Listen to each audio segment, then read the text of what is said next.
Welcome to the Relatable podcast, a safe space for open and honest conversations created for Black people.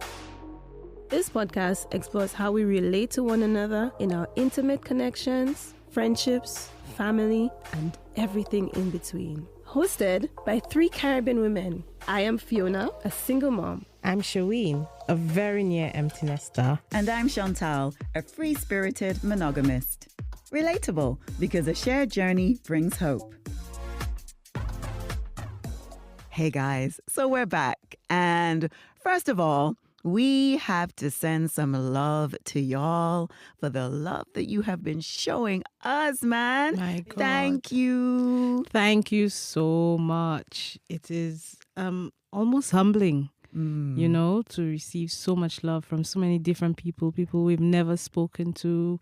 Yes, they follow us, but we've never met. And they're sending so much love, saying how much they love the podcast. So thank you. Thank you so much. Keep it coming. You're our encouragement, really. And we're happy that we could actually relate to you as well, which is the whole point. I mean, the thing is, like, I think when we came together to put the podcast, it's very scary to put ourselves out there and to have that, you know, a lot of the feedback has been people saying that they feel like they're in a room with 3 friends having a laugh and having a good conversation. And I think that's some of the best feedback that we could get, because that's the whole name of the podcast, Relatable. I mean, we want people to feel that they're in a space of joy and ease and to feel comfortable. And so the fact that it's working and you're enjoying it in that way, we are very, very thankful. And please subscribe to it. Don't just listen. Right? Subscribe, like, leave a message. Yes. And hype us up. Give us good feedback every week. Talk to us. And listen, it doesn't always have to be that you love us. I mean, even if you're not feeling us, or you're not feeling an episode or a subject that we decided to speak about, or even if you don't agree with our views and perspectives, it's all good. Let us know. Talk to us. This is why we're here. We're here to create the space for us to have conversations. And not all conversations are easeful. Some are quite difficult and challenging. And speaking of which, I think that's a really nice segue. Watch me now. Let's go. Segue to us. I think, you know, but first, hold up. Fiona, how has your week been? It has been transformational. Big words. So yeah, like, I decided to start throwing a whole bunch of stuff away. This has nothing to do with the shade and the foil. See y'all? Trying my best. All right. But I started to look at things that frustrated me in my life and how I wanted to make my life easier and feel better. And one of my main frustrations was my house. And just to see, and the thing is, people use the word hoarder, right? And I find it very offensive. Shall we? I'm sorry. I'm sorry. Okay, I find the word hoarder offensive. I prefer the term visionary. Okay, because you can see the greatness and the potential in something. They are stifling their laughs, both of them. I hate them so much. Okay, even if it's redundant. I'm trying so hard. If you see old shirts, I could cut it, I could paint on it, I could turn it into something. They're actually shedding real tears right now, you know, because they're stifling their laugh so much. The both of them. Like, Shantrelle is like bright red. It's okay, my girl. You could fruit it. And Shaween is giving me the pats, you know, when they pat your hand, it's okay. Anyway, my week, you see y'all, is transformational because I am learning to let go of things. I see myself as a visionary, as in I can turn trash into treasure and stuff, right? Or find a use for something. And that's something I learned from my mother, which we will be getting into very shortly. Yes. But I think my inability to let go of something was me associating it with me discarding my creativity, me discarding me finding a potential in creating joy. And that is why it was difficult for me to let go of those things, because I'm like, oh, I could make this into a beautiful canvas or a beautiful piece of jewelry, or I can put this in my hair or make it into earrings. And that's why it was very difficult for me to let go of those things, because I feel like I'm throwing away my creative aspirations. But what I came to understand this week was me donating, recycling, and throwing away some of the things was a lot of things, actually. So my biggest clear out like ever is not me throwing away my creative aspirations, but me understanding that I cannot commit my time to those things. Because when I used to see those things in my house, I used to say very derogatory things to myself and say, oh, Fiona, look, you haven't even finished this. Oh, you just have all of this stuff here. And it used to make me feel bad. And for me, I felt I needed to be kinder to myself and recognize that, Fiona, you cannot commit to this project, and it's okay, and you can let it go, and you could find life somewhere else. So that's me this week. I am very proud of you, Fiona. I understand how challenging this may have been for you, but I like how you have reframed the act of creating space. And it's not so much that you are throwing things away, because I know that most of the stuff you're going to give to charity anyway. Mm-hmm. But even if you weren't, what you're doing is actually creating more space for your visions and your creativity and your energy to flow. Absolutely. And you may have been holding on to things that were not serving you and not serving that energetic portal of magnificent creativity that you are. You may have very unintentionally been blocking things. And so you're creating ease, and space could never be a bad thing. And I know you so well that I know that you were expressing gratitude for the things that you were saying goodbye to. Big time. So even as we were speaking before we started to record, you know, the pot that you've had forever and a day, just saying, you know what, pot, I have cooked some kick-ass meals in Amen. you. Exactly. So thank you so much. I'm moving away from you now because I have my fancy pots, but it's all love. Yeah, to give, It's all love. to show gratitude for their time in your life, and then you letting go doesn't mean that you are ungrateful to them, and just to say thank you, and then you're moving on to something else. Yeah, Exactly. So that's how it was transformational. We're very, very proud of you. And Thank you. as you mentioned, I guess it was passed on to you from your mother in value, the value of things, and that's not a bad thing. And it's not even bad that you hold on to things, but what it is it's not serving you, right? So you're actually blocking future blessings. That's the thing. Right? So it's like, okay, goodbye. One of my favorite wellness practitioners and actual podcasters has this thing that she does every month. New month, new blessings. Yeah. Right? Hey, friend, hey, we love you. Fangirl, fangirl, fangirl. Okay. But it's almost like, new space, new blessings. Right? And you did mention your mother. And again, we're going to use the word segue because it just sounds good. It's a great segue into the topic that we're going to be discussing over the next few weeks, which is our relationships with our mothers and mother-daughter relationships.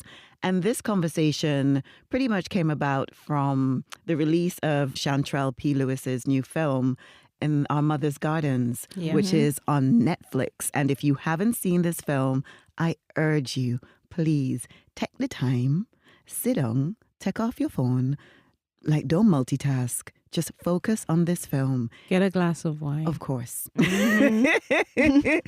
And watch this film. Yep.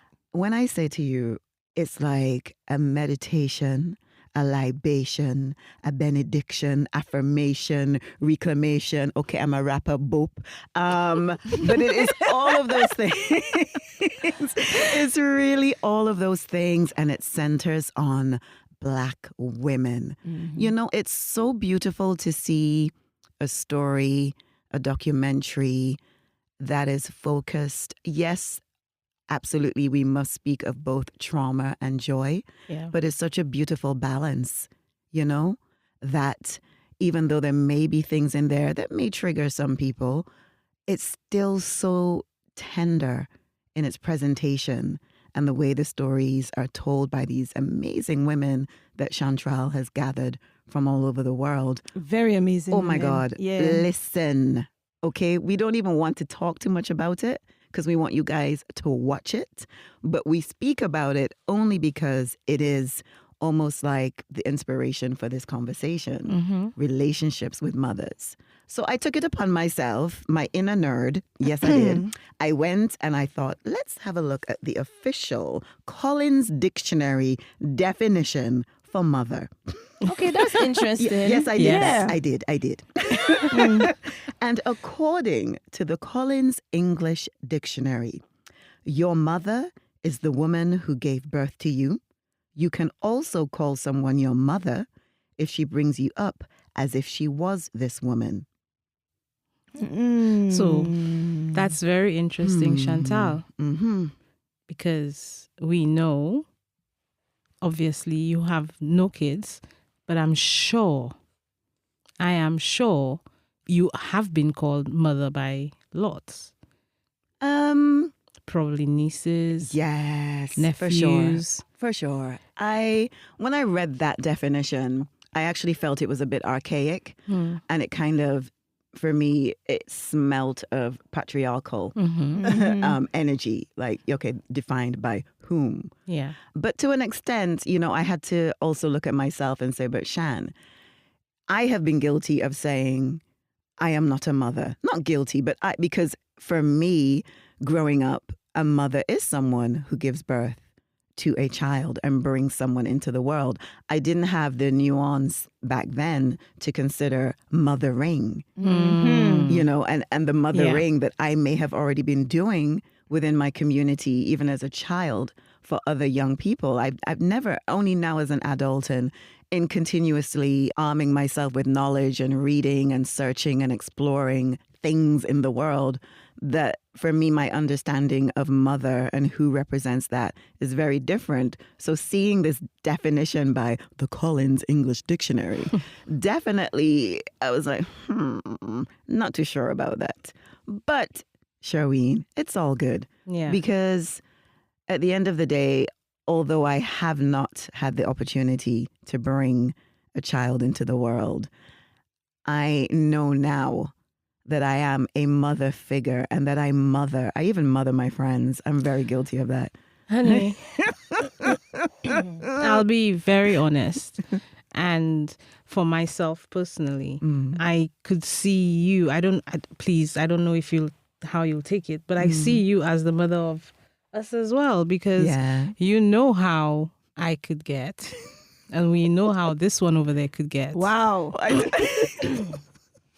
But you're always the level-headed one pulling us back. And I think you have that ability to, just level things out and just say, oi, Sherween, think about it this way. How about you look at it that way instead?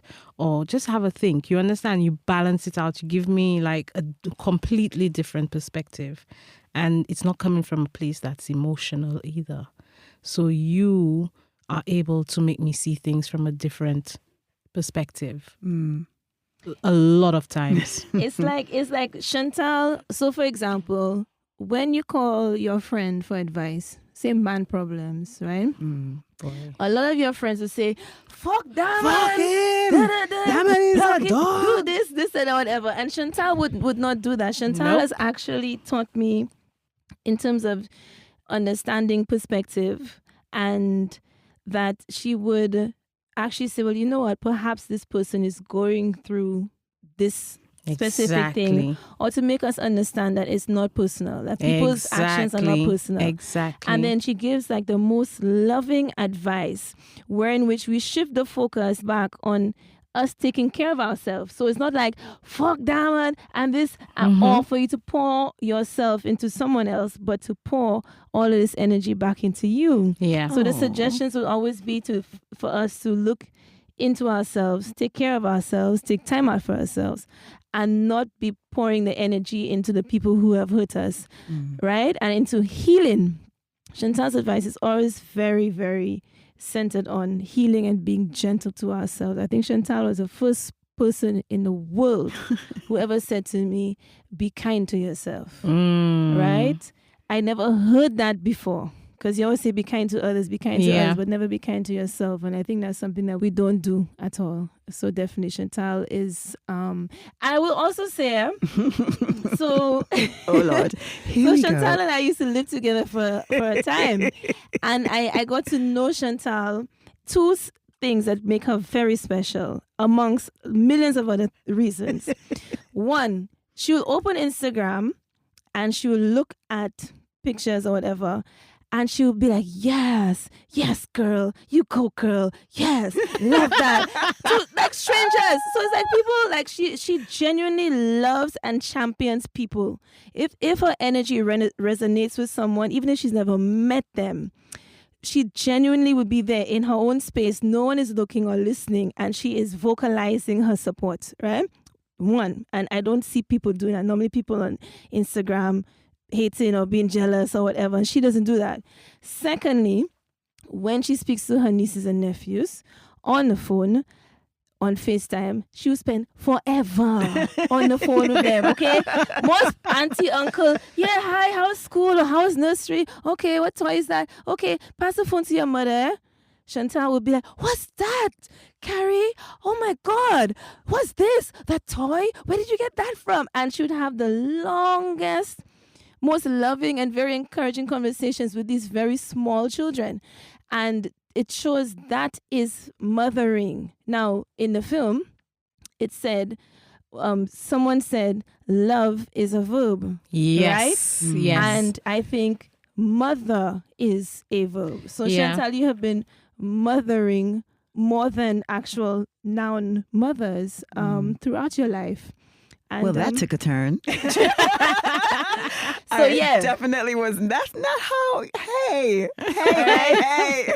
So mother and mothering is two different things. Yep. Absolutely. Yeah, Yep. very true. Well, obviously, I did not expect that outpour.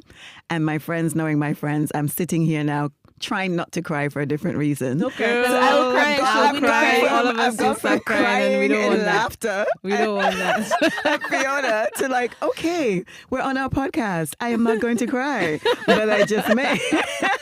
But thank you guys so much. And I want to be really transparent here. It's not that I have never wanted to be a mother, a biological mother, so to speak, or the noun definition of mother.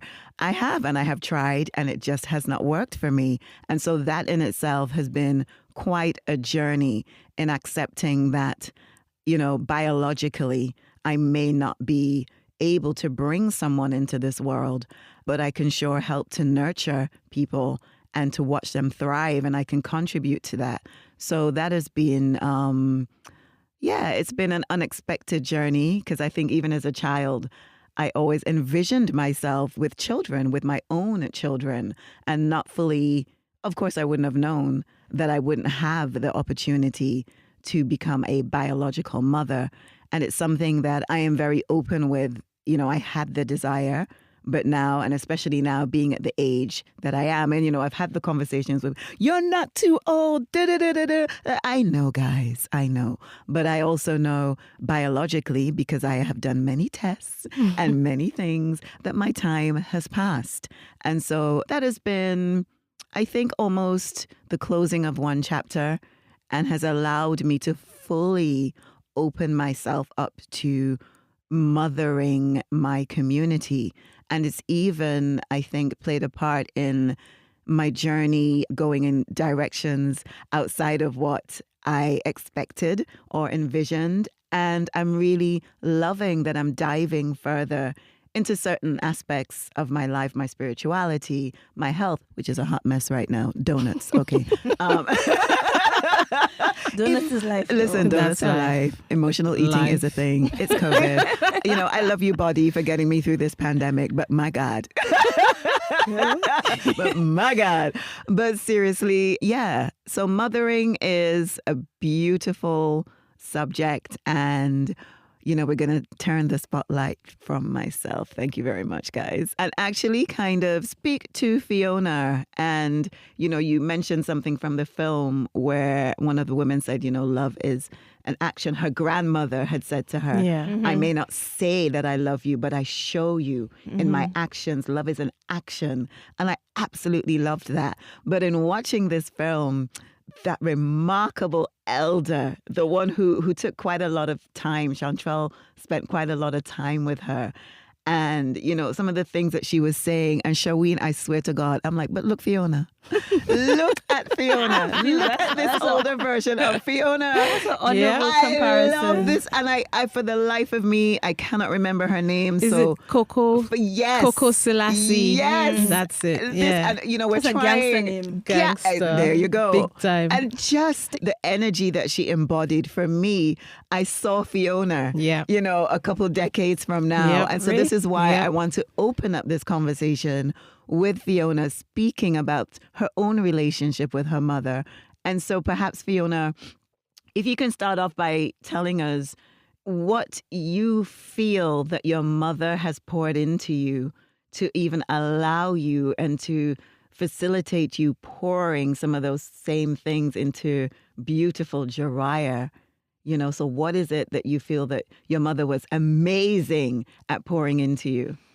My mom is very affectionate, and she shows love both verbally and through action.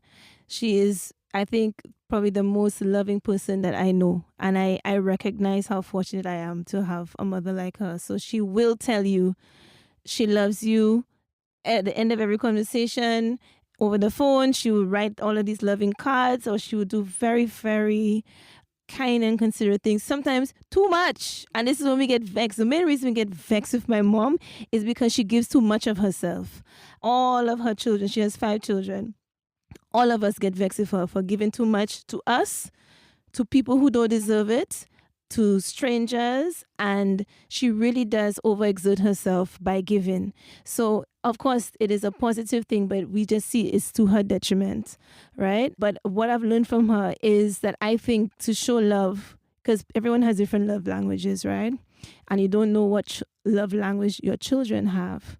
So I think you should do both. So I make sure I say to Jariah, I love you, you're very beautiful, and I will, hug him and stuff, and also show him acts of love as well, to just make it a very strong foundation to reinforce the both. Because I remember in the film, there was the same young woman who was talking, and she did get emotional, and she said her grandmother is now starting to say, I love you, because they questioned her about it. And that's when she said, how could you say I don't? Because I've been doing all of these acts of love. But you cannot expect children to understand that, right? Or to get it. I do believe in doing both. And also, one thing I also learned about, I saw is Jack Canfield was talking about parenting, and he's saying that a lot of time growing up, children only get attention when they're doing something bad. Parents, they're jamming, doing a thing, they hear something break. That's when you give me attention to say, hey, what you break there? What you doing? This and this, or to tell off your child, right? So sometimes Jariah will be there watching TV doing this, and they'll call Jariah, come here. He's like, what? I don't say I love you. I'll give you a hug. Just give him that for no damn reason, and not only show him love when he does something good, like in school or whatever, or something cute. Just tell him I love him and reinforce that for no reason, because I think you should solidify with both.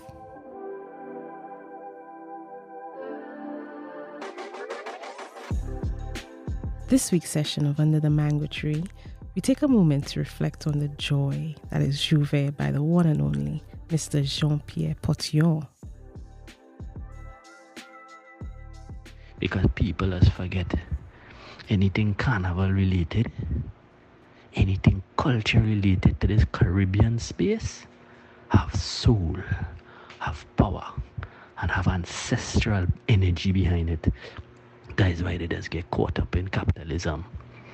I know about the fire of freedom. I know about that fire inside, that release. I live it. I know it. I enjoy it. And Juve and Carnival are the ethos of all of that.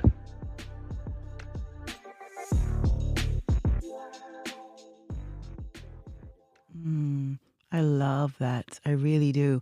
We're going to rewind a bit, Fiona.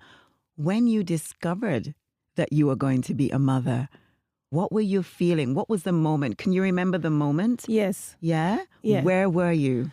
I was at home. I was living in a flat sharing with friends, and my son's father was sleeping, and my period was late, and we were trying, It was a Okay. planned thing. And I went outside and I did the test, and then I called my sister. You first. called your sister? Yeah, I told my sister first. And not your mom? No. Because you're scared, of course. Because, Okay. because my mom is a warrior, Okay. because she's always taught us about independence. She got married very young, okay? So she got married when she was, I think, 21 or 22. Right. And then she had basically, she left St. Lucia when she was 14. She went to England for 7 years. She came back, met my father, get married, Boop bap. right? So, and then, then she had children. So by the time she was 24, she had 2 children. And then she had me, her last child, by the age of 36. So she had 5 kids. So she always taught lots of independence. She wanted her children to have our education, our own financial independence. And she was just very scared for her daughters to have children when they haven't accomplished so many things, or there's certain things you're supposed to accomplish, right? Right. And yeah, so I was scared to tell her.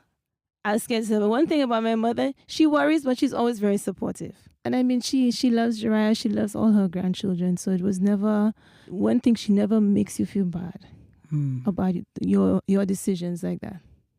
That is beautiful. Yeah. That is beautiful to be held and supported in that way, and for you to have the confidence that you knew, I'm pregnant, it's all good. Yeah. Mommy's going to be good for me. She's going to be there for me. I think for some people, that's almost a privilege, which is, it's not shocking to say, but I think we all presume and assume that people automatically know how to mother.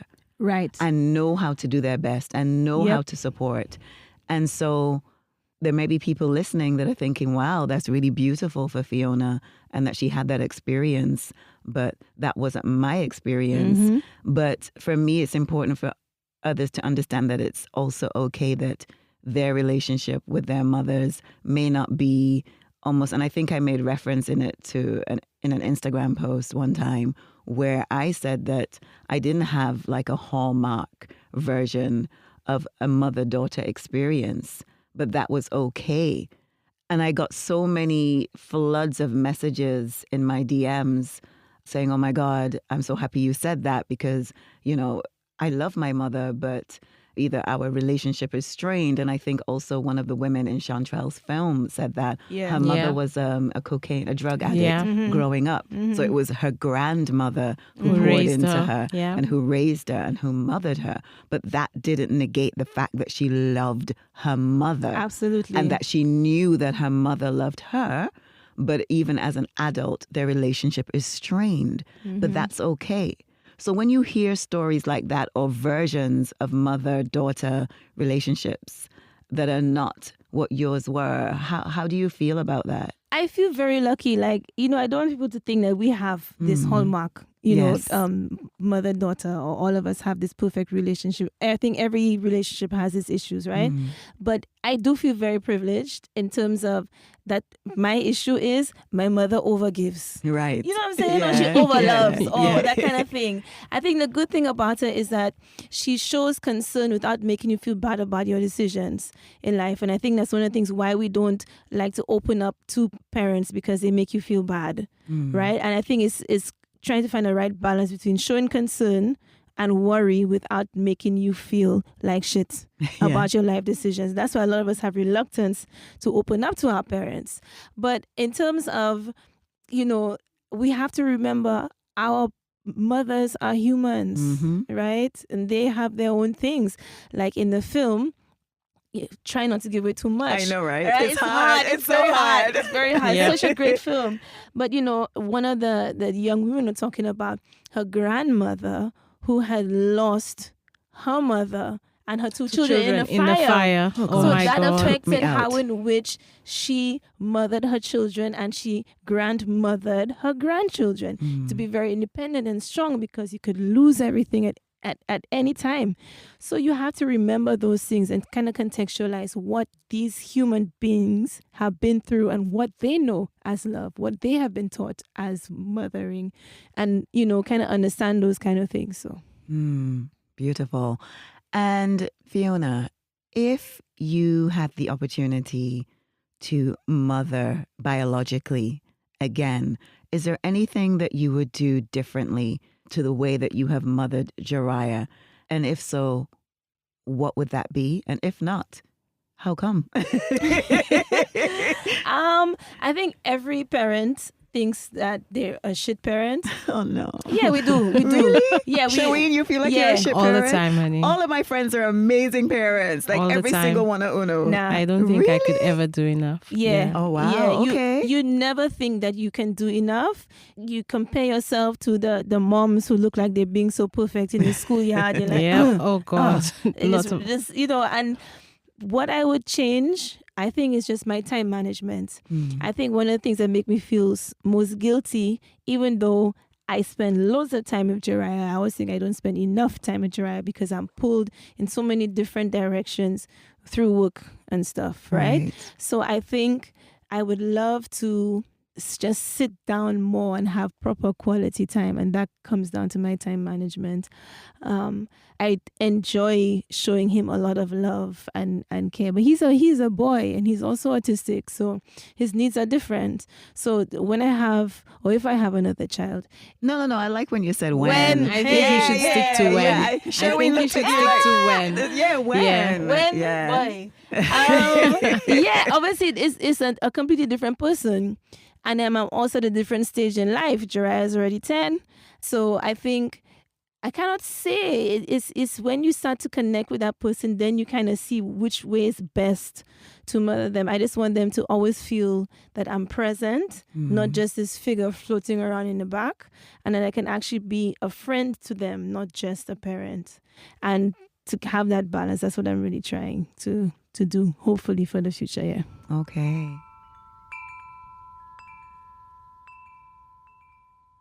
And now it's time for some joy. Ladies, what's been bringing you joy this week? Let's start with Fiona. What brought me joy this week was the event at the South Bank. For those who may not be familiar with London, South Bank is a very prestigious area in London. It's right on the river, and it is predominantly a white space that is also very cultural. So we'd have the British Film Institute, the National Theatre, and the South Bank is a massive cultural institution in the UK, and it's a beautiful location.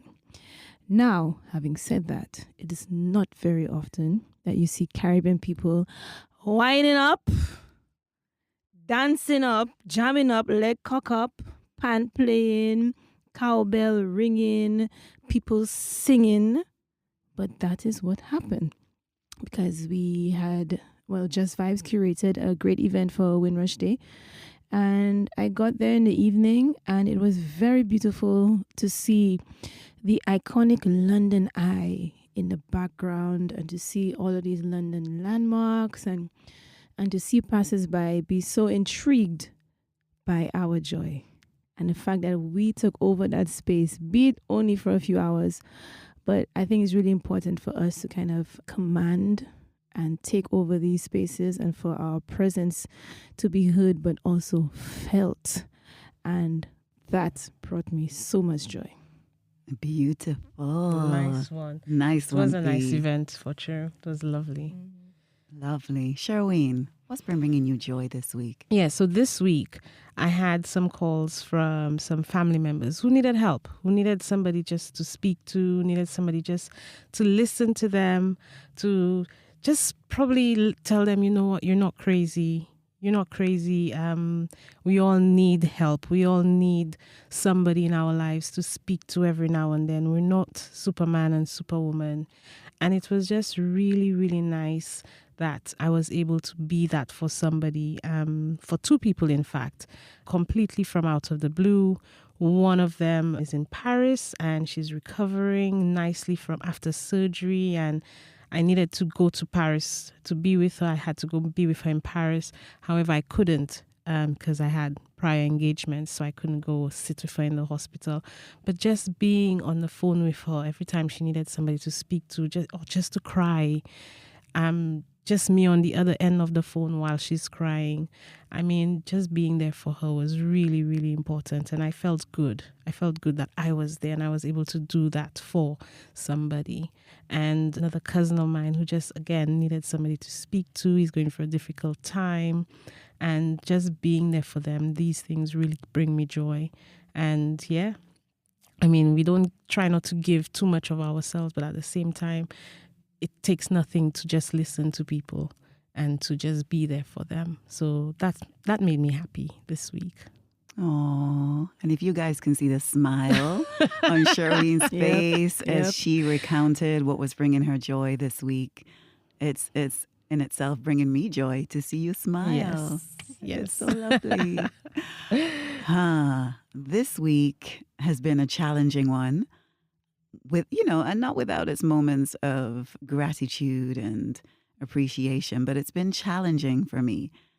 And when I got off the train today at Peckham Rye and walked down Peckham High Street, I think Peckham people don't come at me, to get to the studio, and just being able to feel my people, to hear the accents, the colors of our people, seeing the breadfruit and the plantain.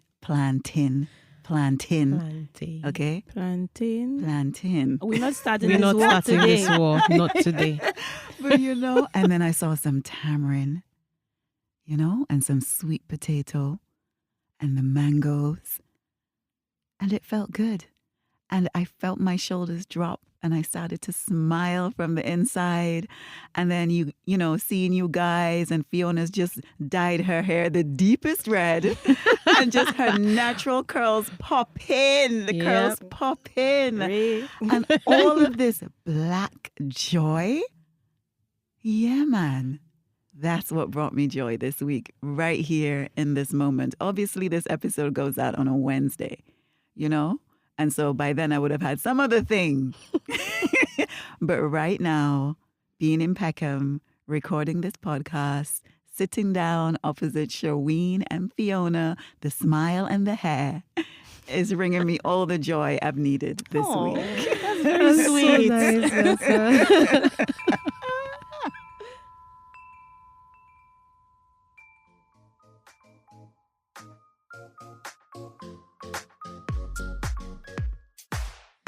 So, thank you for listening. Thank you so much for listening to part 1 of Yo Mama. Be sure to subscribe, rate, and review us via Acast, Apple, Amazon, and anywhere you get your podcast fix. Yes. And if you really, really want to do something nice, how about you drop some coins? Support us. Yay. Thank you. See you next week. Bye. Bye, y'all. Bye. Bye. Relatable, because a shared journey brings hope.